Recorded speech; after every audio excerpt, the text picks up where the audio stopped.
sellerroundtable.com/live. We're going to get started here in just about a minute with Mark Miles. We're talking how to get your Amazon business started in the U.S., how to figure out how to sell on Amazon US when you are not a US citizen, and fun things like that. So go ahead and join us now if you'd like to, sellerroundtable.com/live, and we're going to get started here shortly.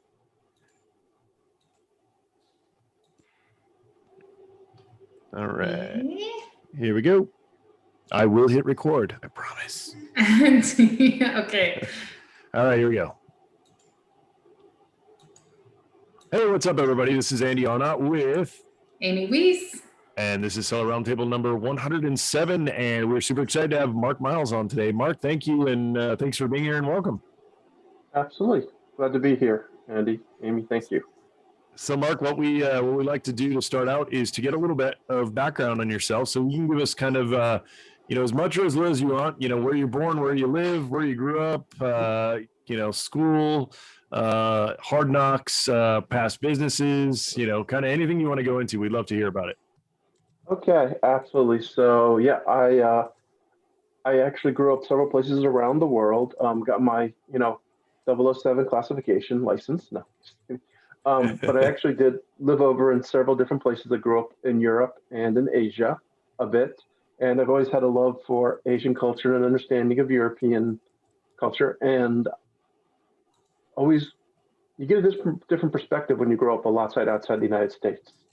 And that and the learning where I've been has given me, I think, a relatively unique opportunity to really understand where people are coming from, seeing other points of view, which has led to my whole desire to help people get to the goal they want to get to, rather than fitting them into a box and saying, here's what you have to do if you want to do X.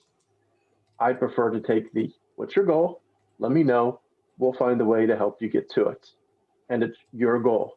And you're going to make the decisions. I will give you advice. I will help you out, but you're going to make those decisions. So I went to law school. I went to college in Indiana, majored in Japanese studies, didn't continue it in law school. Mistake, I think, looking back on it. Went into tax instead. No one asked me why I thought tax would be more interesting in Japanese studies, but I did tax in law school and got my master's in tax because I said this stuff's complicated. I'm going to be advising people. I better learn a little bit about it. And so, I got a master's in tax. I worked for national security for 2 years because nobody wanted to hire someone straight out of law school with no experience, despite how much knowledge they knew. So I worked in international security for one of the largest international and medical security companies in the world. And then I went back into U.S. market as working for a CPA firm, doing a lot of tax issues, but also providing business services because they wanted business services. That kept working until my father died about maybe 16 years ago. And my mom was alone here in Florida. That was the opportunity to move down to Florida, get away from Pennsylvania where I was at the time. And for the last 15 years in Pennsylvania, I've just been sort of saying, who can I help down here? I'm in Venice, Florida. It's not exactly the metropolitan hubbub of current businesses. So it's made the business law practicing a little more challenging. But this COVID-19 that's impacted all of us has also given some of us opportunity to take. And my opportunity is now reaching out to international clients through my BNI, which is giving the platform to talk to people on Zoom and be able to go to Malaysia or Hong Kong or Germany and talk to people and give me a chance to expand to say, how can I help you when you want to work in the United States with Americans? As far as my background, I like to read, I like to play Japanese chess, I like to bicycle. Not that I've done much of that recently, that I should more. I do teach Taekwondo. My wife also teaches Taekwondo. And I like reading, playing games. That's usually what I do when I'm, not working or helping somebody. So awesome. There we go. Love it. So, it sounds like, one of the things that's kind of your bread and butter is, helping overseas people, brands, and, I'm sure you work for big brands and probably smaller mom and pop type shops as well, who want to sell in the U.S., who aren't U.S. citizens or based in the U.S. So what are if somebody say for example in our Facebook group we have a lot of people from Pakistan. They just opened selling to people in Pakistan on Amazon US.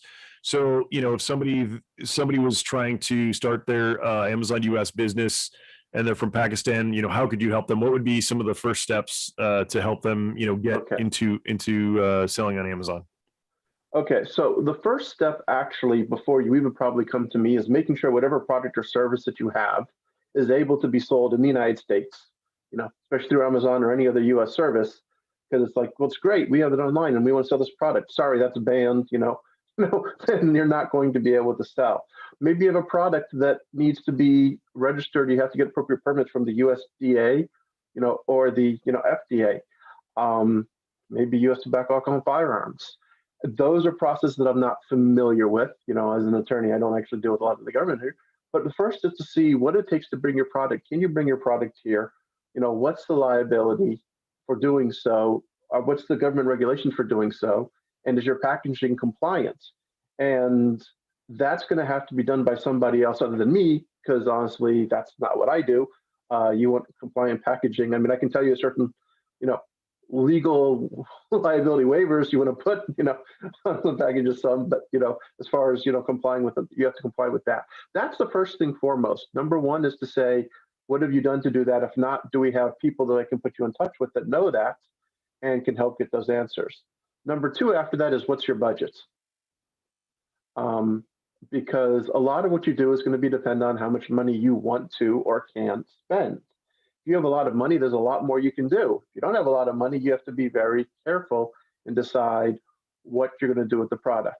And third is, are you only going to do Amazon or another online retail, or do you want to do something more that becomes, I don't know, what do we call it? Offline, hands-on, live? Right. Brick and mortar. Brick and mortar, yep. Or Yep. even if it's just importing through, without actually a separate store, you can just import, product, and have representatives, marketing or selling it. Sure.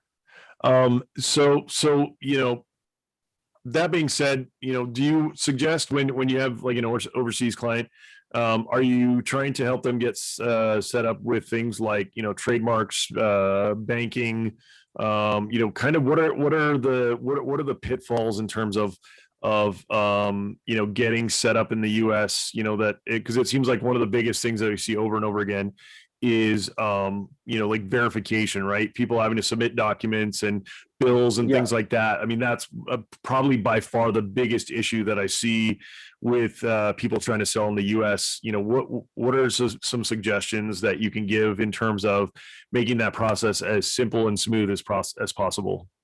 Okay, so one of the things is, regardless of what you legally can or can't do, of course, Amazon has certain rules. Each online retailer has certain rules, and they're going to want PayPal has certain rules, and they're going to want certain things.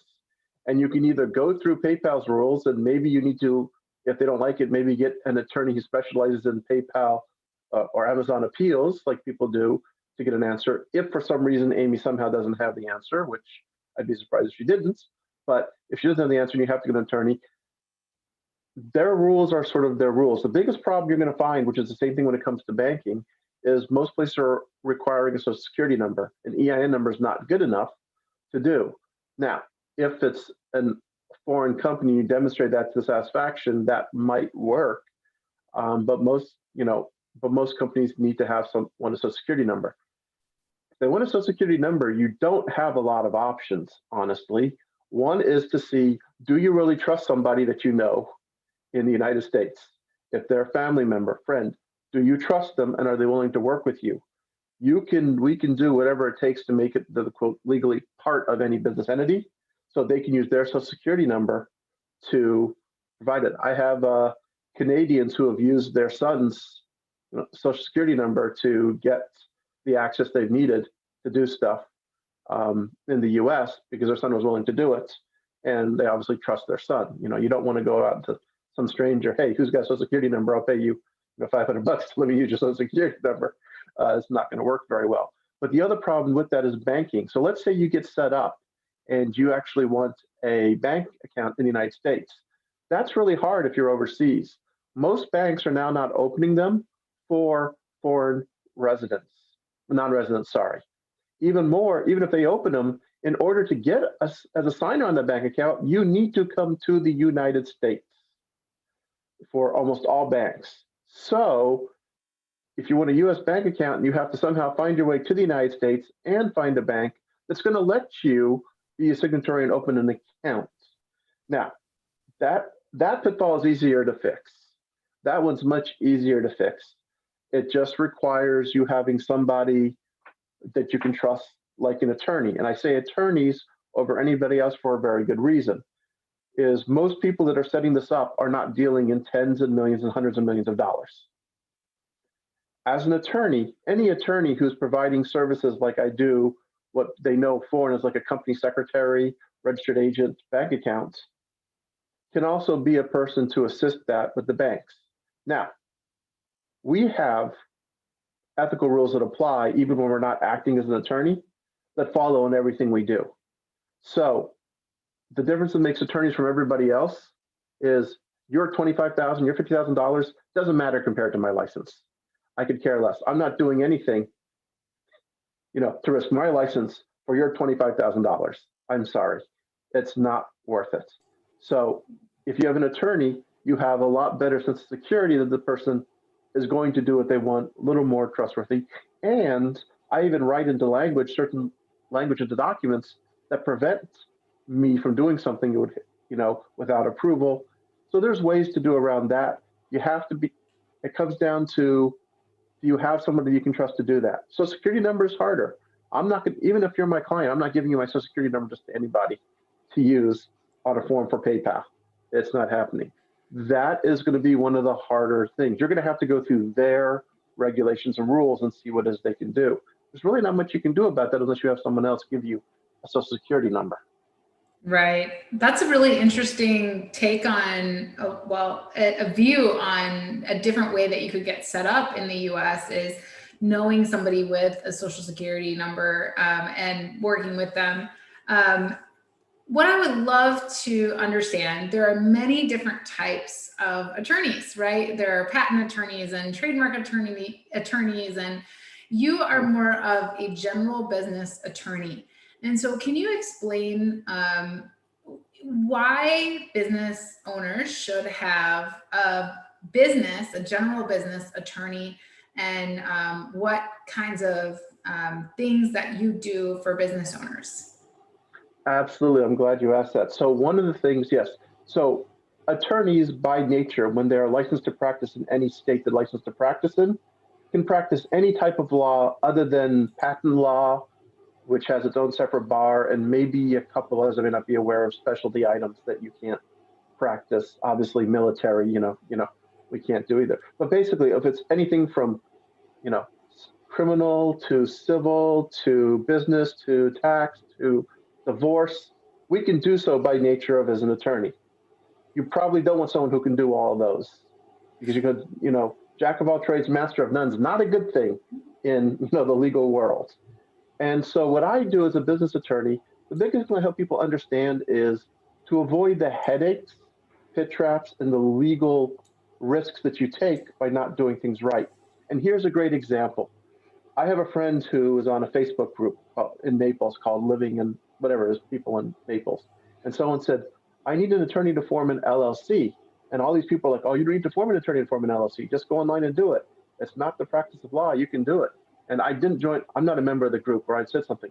They're correct. Technically, to go onto the website of any state you're in and form an LLC, you do not have to have a law license to do so. You can do it. Trained monkey can do it if you tell them the right information. The problem is people say, I have an LLC, therefore I'm protected.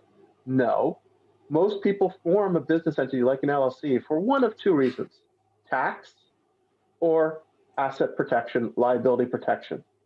If you form an LLC by yourself and you think you have asset protection, you're wrong. There are things you can get with it, and also may not be the best example. Maybe you form the LLC because you're told that's the best thing. Then you find out that maybe, for example, in Canada, LLCs aren't treated the same way and you've got a lot more tax that you're going to pay. Or it's treated somewhere else in your own home country because you formed an LLC, and that may not have been the right entity. You may also, you have options to choose. You don't realize you have to choose. If you don't choose, the government defaults certain things to you. Same thing. One of the examples will be Florida. If you form an entity in Florida, you have to have an operating agreement. Every LLC across the United States statute in every state has an LLC agreement. This is very powerful. You can do almost what you want as long as you don't go past certain minimal thresholds. Absent that, you can run it the way you want. If I want to make Amy dress up in a purple monkey suit in order to get her money every week, I can do it. Not a problem. I'm not going to recommend that necessarily. Me neither. Exactly. But it's just to show what you can do. If you don't do that, if you don't have an attorney to do that, you don't not know what you're missing. You may have opportunities you have missed, and you may open yourselves up to a lot more legal headache you could have easily avoided. And I don't care who you are, paying maybe $1,000 for a good liability insurance policy that could save you tens of thousands of dollars in a lawsuit. It's probably a good idea to do. But if you don't know, Right. When I was first setting up my company, I was going to the Small Business Development Center here in San Antonio to learn more about setting everything up and doing everything right. They don't exactly cover all of those P's and Q's in college. So I was just learning, okay, I'm here in Texas. I'm trying to set up an entity. What do I need to know? And we had an attorney, a business attorney like you, come and talk. And one of the key takeaways and the reason that I hired him to draw up my paperwork was two reasons. One, what you mentioned already, that there might be things that I don't know, right? The other thing is about partnerships and the entity structure. And we're going to get into that more. I have a question about that later, but that's the thing is I didn't even know, like, I thought I should just list my husband on my LLC paperwork. And he was like, no, you don't. It has nothing to do with your marriage being solid. He's like, it's a nightmare if anything were to happen. So just having that legal counsel was so great. And I think I paid a few $100s, and it was for the time to ask all the questions, for them to draw everything up. And it's just so nice knowing. The other thing is to understand what I need to do to be legal. So for example, certain states require that your operating agreement or your notes, you have to take like an annual meeting notes, and those have to be on file.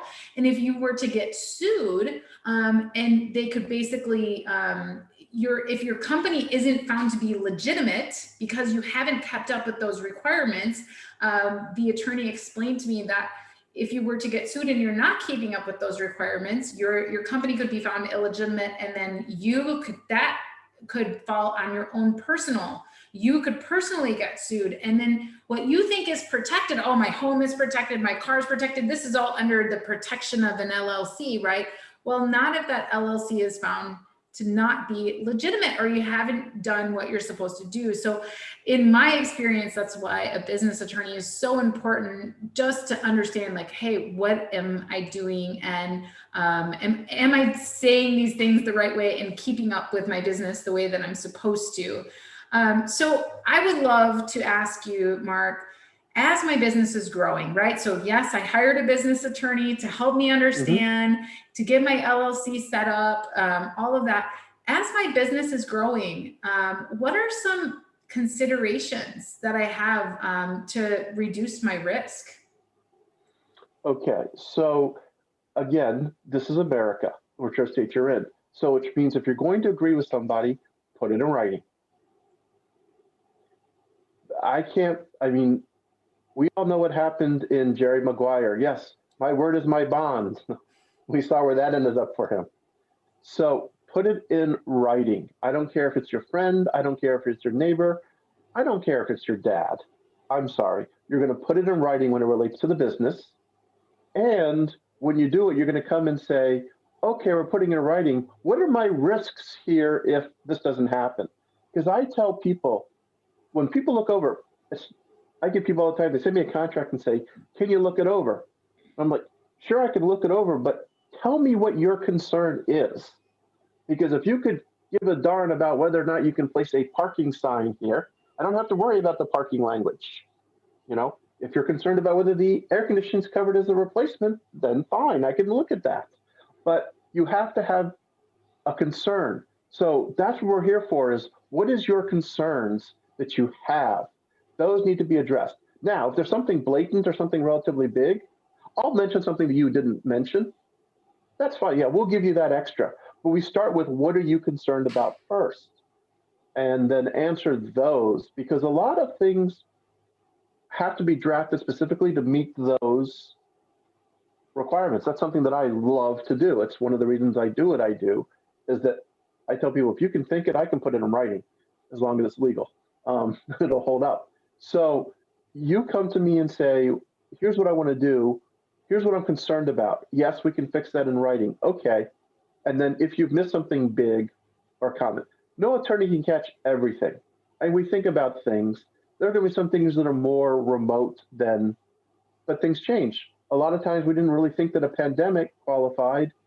Does that qualify as force majeure for a contract?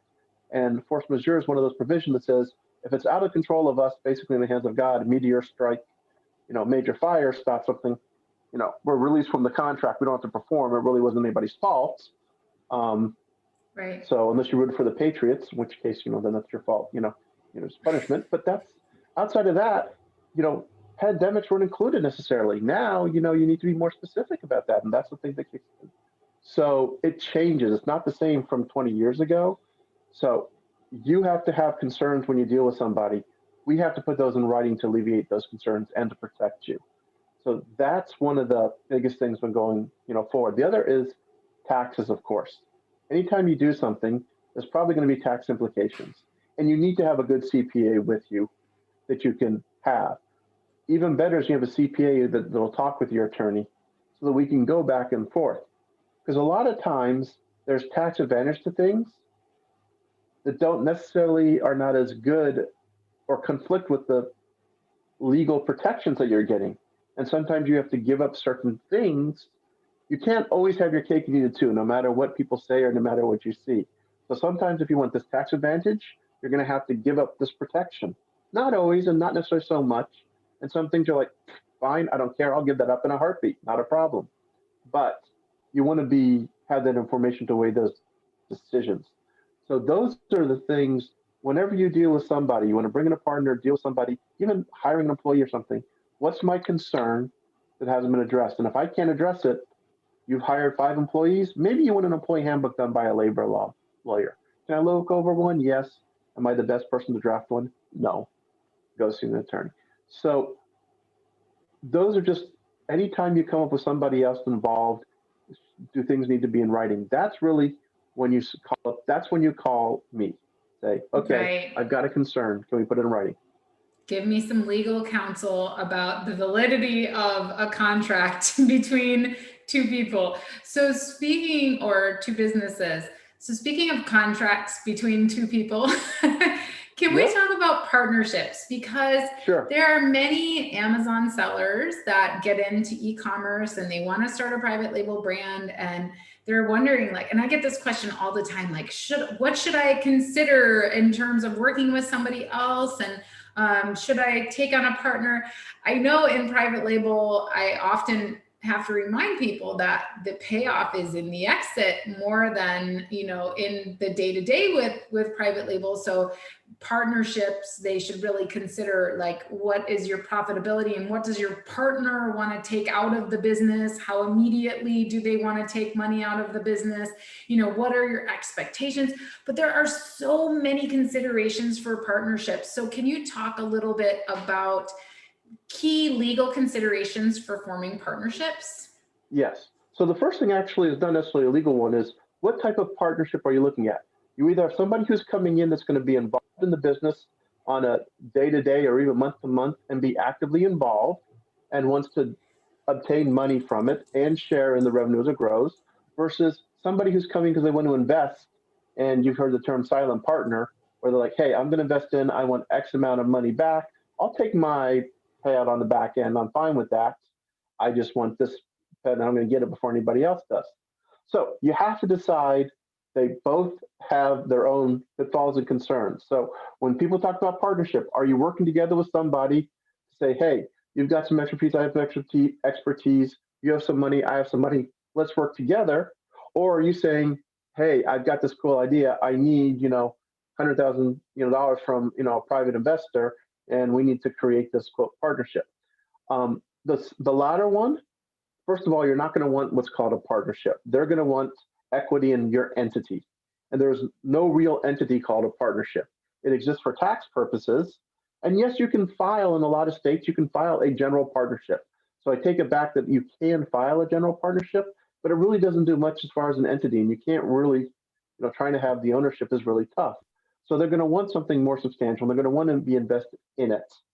And that terms of whether it's an LLC or a corporation, however, those terms can fall into what people call a partnership. You're in partner with somebody, whether it's a corporation, and those terms have to be negotiated. And that's where you need an attorney to figure out, to ask you the questions. Well, how much are you willing to give up to get this now? If I get 100,000, I'll give up 10%. I want 1 million, okay, I've got to give up 50%, and those terms are negotiable. What you really need to do is make sure you have an attorney for that on your side, because these investors are pros at doing it. They know exactly what to ask for, and they can ask for more, and you need to understand what it is. I've heard a few stories of people saying, I lost my company. It's because you didn't understand what you agreed to when they lent you the money. If you don't like the money on those terms, don't borrow it. So that's a more specific area. That's a matter of making sure you keep control of your company. You don't give it away. When do they get paid? The more other partnership you're thinking about is when the people bring somebody in, like, I want to work with this person. So my question is, before you work with this person, do you trust this person enough to give them the keys to your house, the keys to your car, and to take care of your wife and kids if something happens to you? The answer is no. You may want to reconsider going to business with this person in a true partnership. Nothing says you can't work together with somebody. The lawyers have a wonderful model called eat what you kill. You work together, what you bring in is yours, minus shared expenses, and go. That's fine. That's not a problem. We're really not truly partners. In a true partnership, you both have put in something, it may not have been defined. The money comes into the partnership, expenses are paid, and the remaining is split pursuant to your partnership agreement as the percentages. And you both have an ownership in this business. So now that you have an ownership in the business, what happens if somebody wants to leave? What if somebody doesn't pull their weight? What if somebody dies? All those things are the biggest things. The biggest things I tell people for a partnership. This person has access to your money or to the money in the bank account. Yes, we all know there are legal recourses, but if you have to sue, that means that something, you didn't do a lot of protection sometimes ahead of time that you should have. What if they die? What if they have, family members? What if they have legal issues? And what are expectations? If someone thinks they're just going to invest money and sit back in the office all day and not do any work, and the other person thinks it's supposed to be working, that's going to be a problem. But if you have to write everything into the agreement, which you can do in most states, you have to consider, do you really want to go in business if I have to micromanage everything in writing? So I strongly suggest this, go see an attorney before you start. They'll ask you questions, make sure you agree. And if you agree, then great, okay, move forward with the help of an attorney. And I've heard people say, well, my partner and I have been together for 10 years, or it's my wife, we're husband and wife, we've been together for 20 years. And like, we're not going to change. I'm like, what happens if they get dementia? What happens if they get Parkinson's, unfortunately? They're not the same person. They can't make the same decisions. Now you've just handicapped yourself, and prevented yourself from moving forward, because of this. So I'm not saying it's wrong to do so, but these are all things, you're right, that you have to consider when going into partnership. Is the trust factor is number one. What happens if the person dies? What happens if the person, gets sick or is incapable? Or what happens if the person wants to leave? What happens if the person doesn't do their job, doesn't pull their weight? Those are the things that all have to be addressed. Those are all great points, Mark. So one of the things that I would love to talk to you about, because I've had multiple lawyers and CPAs and things like that throughout the years, and I swear I get different opinions from everyone. I'm sure you probably have. Yeah, and so I mean, law is everybody thinks law is just such a cut and dry thing, and same thing with taxes, but it's just like anything, just like selling on Amazon. There's a lot of confinement, but it's also a lot of art and interpretation and so much other things. And depending on who you go to, they're going to give you different advice. So I would love to hear from you in terms of when people go to form an LLC or a corporation for their business, specifically since we're e-com here. Generally, for an e-com business, should they do a C Corp? Should they do an LLC and then be taxed as an S Corp? I mean, what formation type do you think is ideal? And I know that it's not cut and dry for every situation. So if you could give me maybe some examples on why you would use an S Corp over a C Corp or vice versa, I would really love to hear that. Okay, no problem. So the first is, for almost any non-resident person, you're not going to make an S Corp, because in order to make the S election, you have to be a U.S. resident, permanent resident, or a U.S. citizen.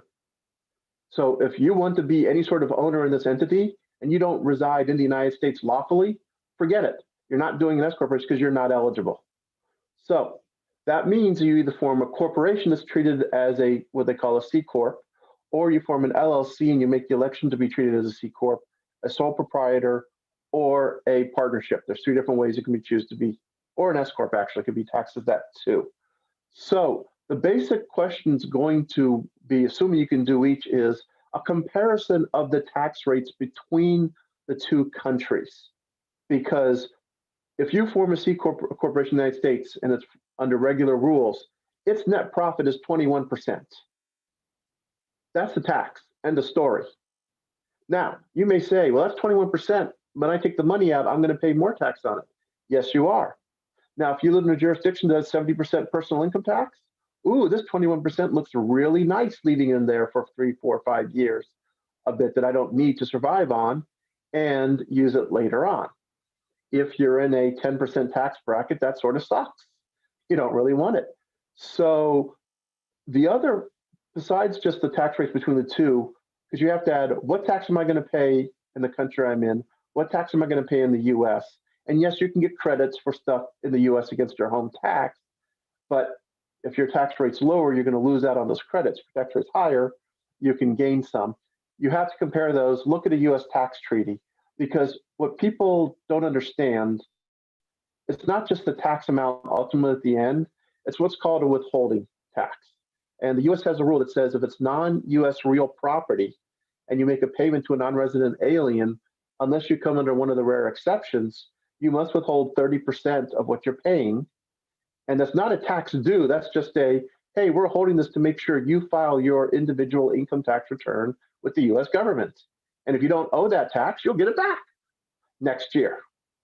So that's 30%. There's a lot of tax treaties that will reduce or eliminate that. For example, in Italy, if you just choose to make a C corporation, then it's a corporation for both countries' purposes, that dividend goes down to, that withholding goes down to 5%. That could be huge, especially in cash flow going on. So you have to have both a tax treaty and a knowledgeable CPA to make the decision to compare what's the tax in both countries. That's really what's going to decide 99% of what entity you're forming when you're an overseas person. US person, slightly different story. US person like you, if you want to do another business, it's going to depend on your other income, how much income you're expected from this business, what's your threshold for making money, what you need to do with this money to live on or not live on, whether you're going to make an option to be treated as an S corporation or a regular corporation. The other thing that's problem with it, individuals and partnerships, like an LLC as a partnership, is there's an extra tax in the United States. It's called self-employment tax. So if everybody else is aware, when you work for a company and they pay you a W-2, you work as an employee, you have Social Security and Medicare withheld from your paycheck. And your employer pays half of that, you pay half. When you're self-employed, meaning you have a partnership or treated as a partnership or sole proprietor, you pay all of that, 15.2%. And that's in addition to income tax. And the only thing that reduces it are your business expenses or any after-tax credits, such as the earned income tax credit that you might be able to get on an individual basis. So if you're that, because that's when you decide this S election or not is appropriate for US. It is complicated. It's not the best answer, but for non-US residents, you're not forming an S corporation. You really have to take a look and say, what's the overall tax? Am I going to pay 70% tax or 50% tax? Because from a business protection side, they're all going to be you can get the business protection with both an LLC and a corporation the same in terms of dealing with the outside customers, et cetera. It's internally and taxes that's really the big kicker there. Awesome, thank you. That's a great explanation. I did not realize that an S corp is not a good option for somebody overseas. So that's great advice, especially for those listening that are not from the U.S. or have U.S. citizenship. One of the things that you hear a lot of, and especially if you're a fan of like Rich Dad Poor Dad and you've run through a lot of his books, is the concept of piercing the veil, right? So that's if you can explain to people who've never heard of what that phrase means, and also after explaining, giving a little bit of background on it, maybe ways to protect yourself from somebody coming after you. We talked about it a little bit earlier. Yep. Yeah, we did. And that's what I was mentioning when people said they felt protected. And Amy specifically mentioned that the reason she hired him was to make sure that, she wasn't personally liable for everything. Because that's one of the whole points is if something goes wrong in the business, you're not going to be liable. Now, if you happen to be the person doing the business and you do something like, okay, I'm going to get drunk and drive for my business and crash into a school bus. Yeah, I'm sorry. It may not matter what, your corporation's probably not protecting you.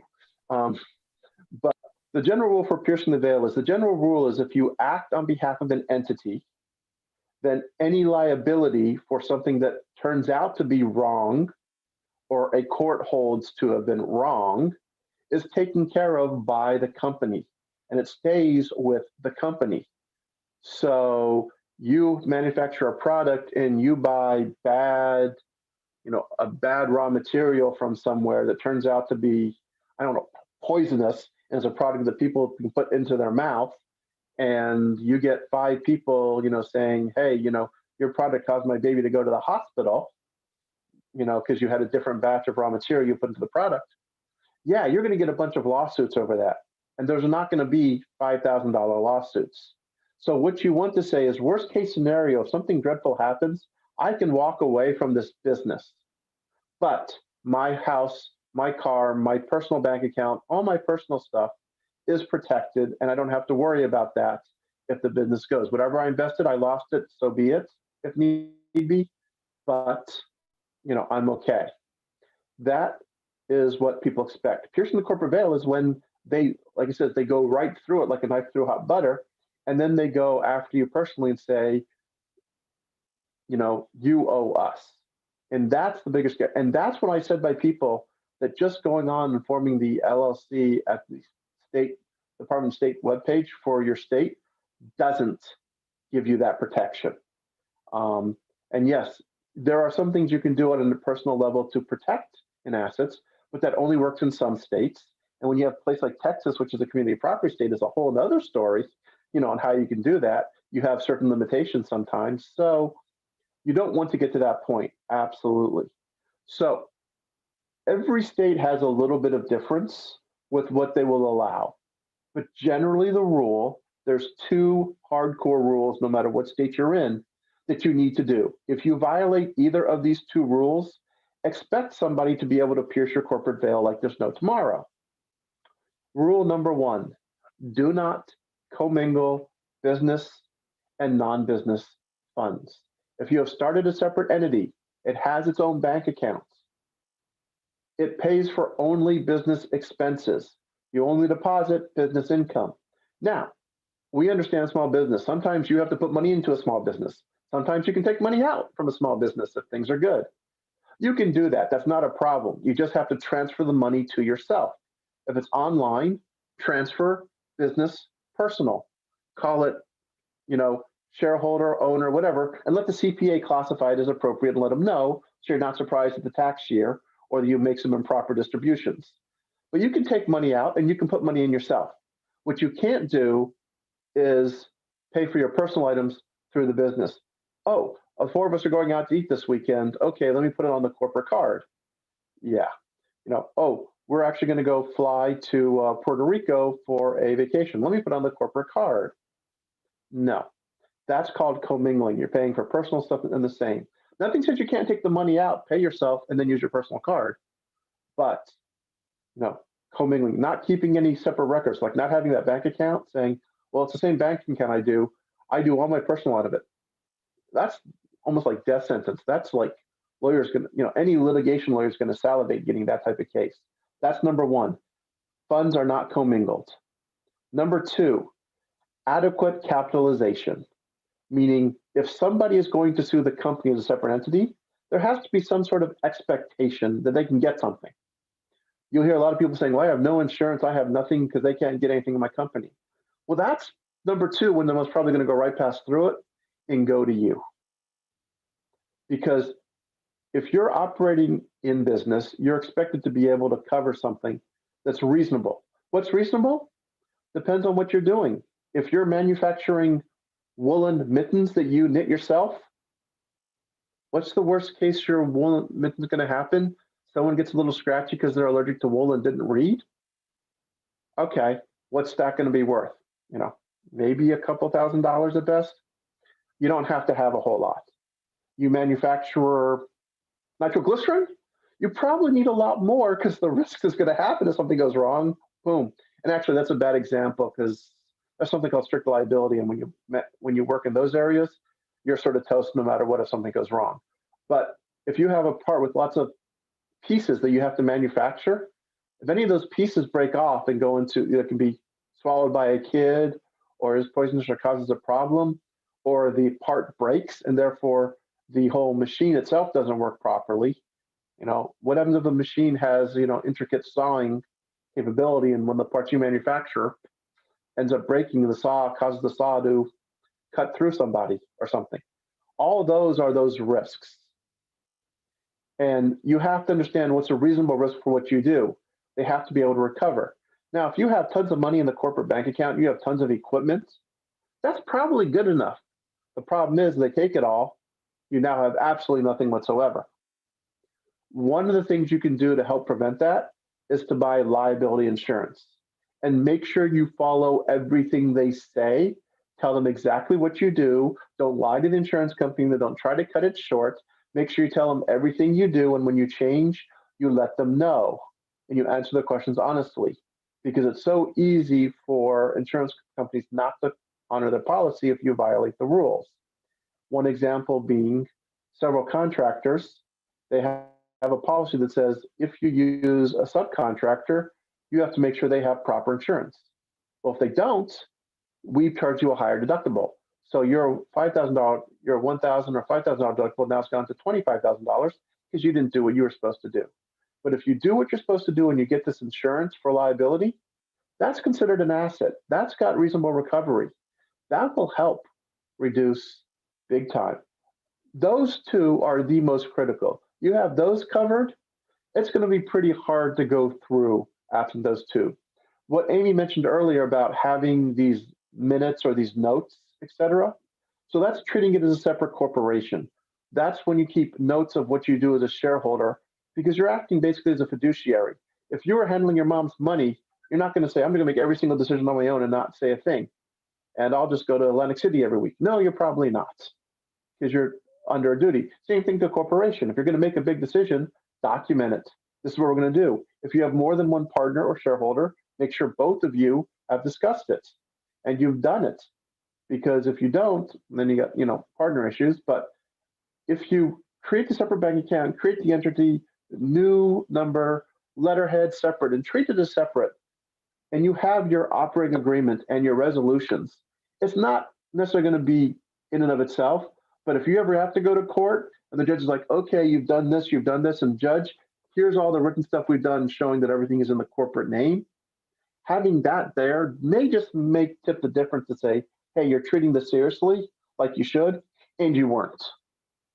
So it's important to have those corporate trappings, as we call it, in place, but they're not nearly as important as the first two. Those two things I gave you, failure to do those, I will almost guarantee you that they're going to go through the United States. I don't care what state you're in, they're going to go through that corporate veil. Yeah. So that was great. I'm glad that you ended in the documentation thing, because with some of the people that we're working with right now, and I've heard this from so many other people, no matter what it is, it's like if you're having a dispute with your neighbor and their dog's taking a dump on your front yard, if you document what time, and you know what I mean, like the documentation is so important, because if you don't have that documentation, then it's a he said, she said kind of thing.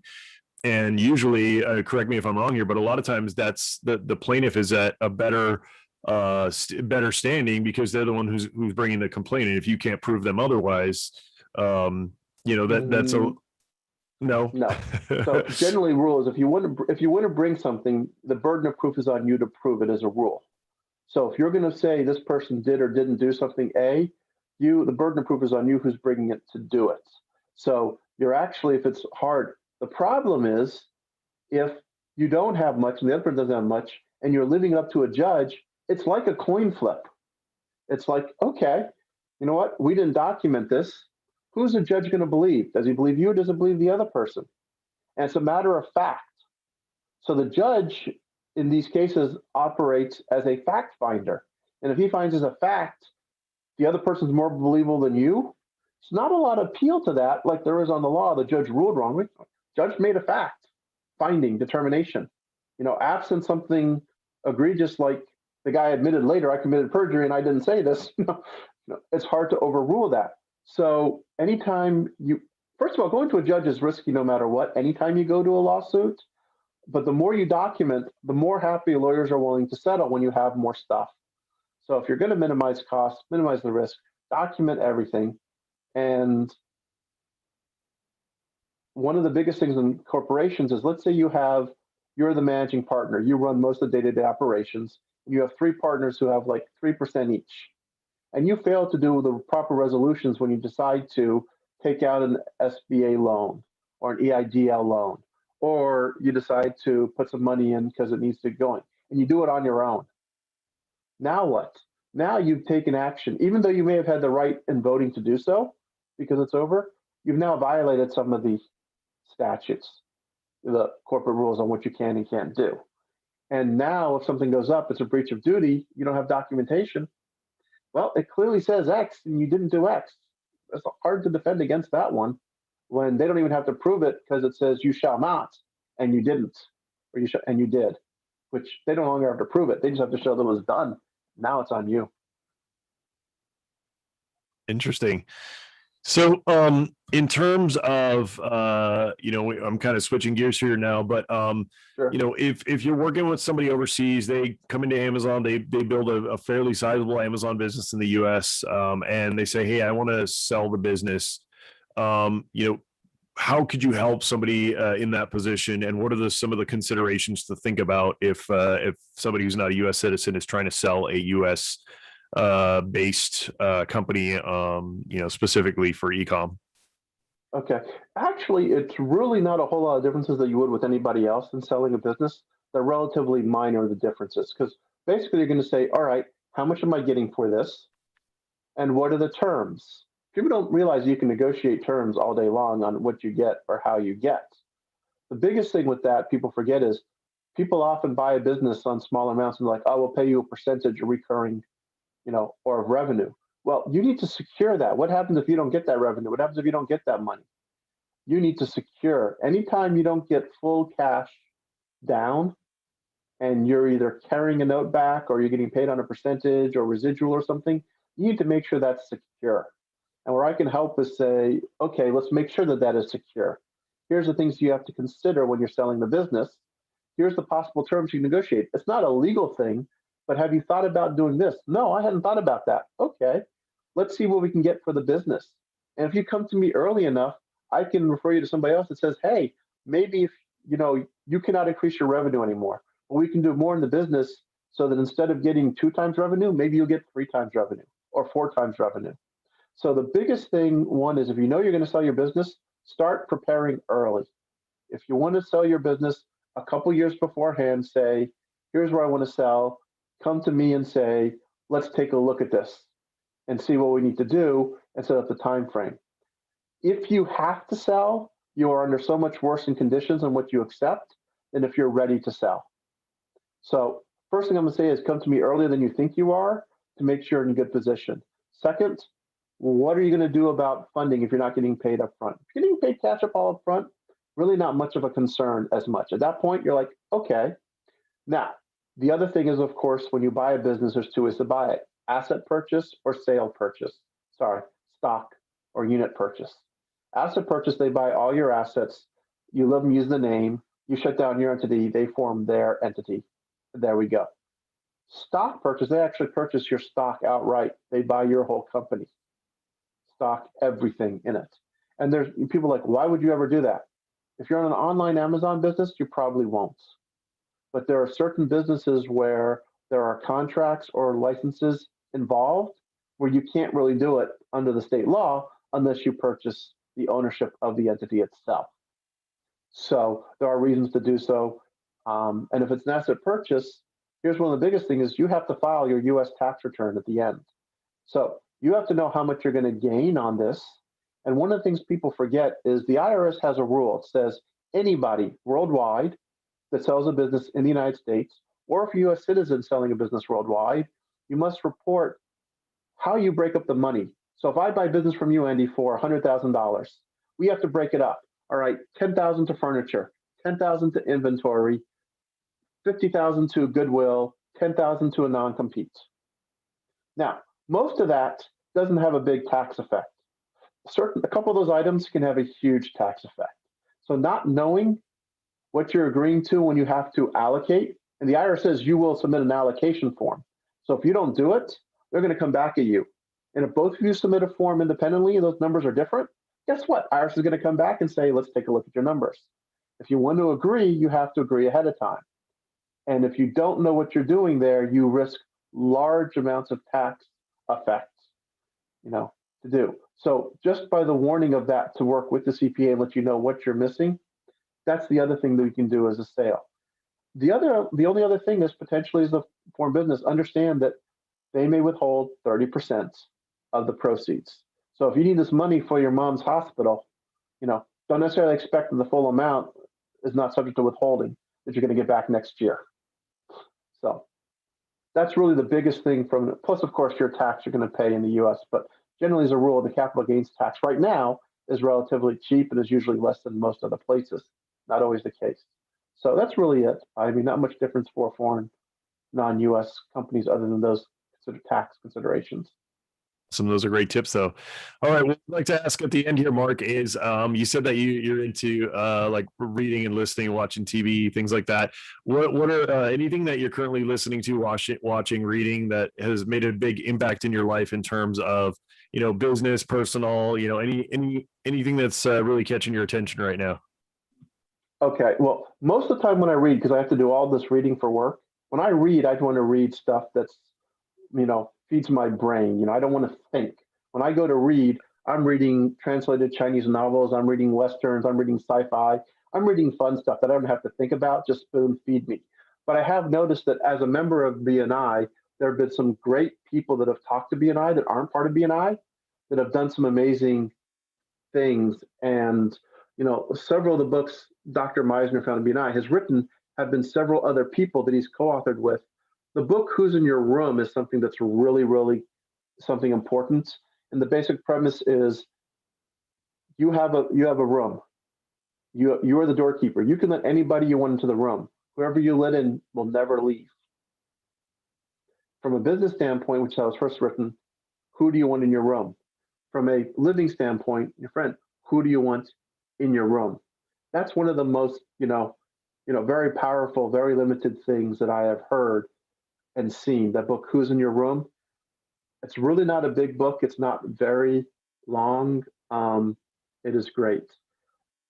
Another book, probably not necessarily for individuals, but if you work for a company or work with a company, there's a book called Scrum, Doing Twice the Work in Half the Time. And I don't know how much the author really knew about rugby when he wrote it, because he used the rugby term, but the book's amazing about what to do and basically avoiding the inaction of trying to get something started and not doing it. It's it's a phenomenal book. Those are things. And then one more thing, the last one I went took it. I just got some information. I'm going to do some more on this. Because I don't remember the author's name because I blanked on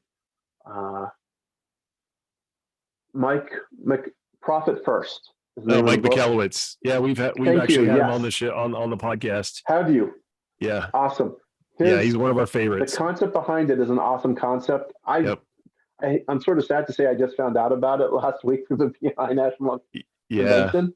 So, he's got a bunch of good ones. Yeah, Profit First is great, and then he has Clockwork, the Toilet Paper Entrepreneur. I mean, he's got a bunch, and he is one of the best authors because number one, if you listen to the audio version, he's hilarious. He's a really funny guy, and number two, a lot of these kinds of books where people are trying to teach people processes and accounting, it goes over people's heads, and there's not really any actionable anything actionable that comes along with the book, whereas Mike has a ton of resources, printouts, things where you can actually take what he's teaching and put them into practice, and really for somebody who's not it doesn't have an MBA can actually go through it and kind of learn it and understand it. That's I'm glad that you agree in the premise where Amy and I, we're a huge fanboy and girl with Mike McAllowitz. He's a stud and great. I'm going to become a bigger fan. Yeah, he's fantastic. I mean, it does make it easy to access as opposed to thinking like, how do I do all this downloaded and put it in place? You're so right. Yep, absolutely. All right, Mark, thank you so much for being with us. If you're listening on the podcast, we really appreciate when you guys rate, review, subscribe. We keep growing every single month. I keep looking at our stats and seeing that you guys are really listening and enjoying. We're growing all over the world, so I really, really appreciate that, guys. Thank you so much for listening in. We really appreciate it. If you haven't done so yet, please join us live every Tuesday, 1 p.m. Pacific time, sellerroundtable.com/live. You can jump in here with the meeting. We're going to end the recording and the live. So we do what we call extra innings, where we sit and kind of do a quick little 5 to 15 minute talk where you can ask our guest questions, you can ask us questions, and it doesn't get recorded or pushed out. So it's just in a little intimate setting. So please join us live if you haven't done so yet, and we'll see you next time on the Seller Roundtable. Thank you guys so much for being with us. Hey, one more thing. We got to tell them how to reach Mark. Oh, yeah, Mark. Go ahead, Mark. Mark, what's your contact information so folks can reach out to you? Absolutely. So the best way to reach me is usually by email, which is mmiles@markmileslaw.com. But LinkedIn is where you can probably get to me most. So if you just type in Law Offices of Mark with a C, Miles, I will come up. There's not a whole lot of us. Mark with a C that's a lawyer. It's not a lot of those, even on LinkedIn. So LinkedIn and email is the best way to actually reach me. I do have a website, markmileslaw.com. All right, and Mark with a C, and we'll put it in the show notes as well. Yeah. All right, thanks everyone. Thank you. Thanks for remembering that, Amy. Bad Andy. Bad Andy. Did you see those commercials? There used to be the Domino's commercials called Bad Andy. If you haven't seen them, go look them up on YouTube. That'll date me. But anyway, guys, thank you so much for being with us. We'll see you next time. All right.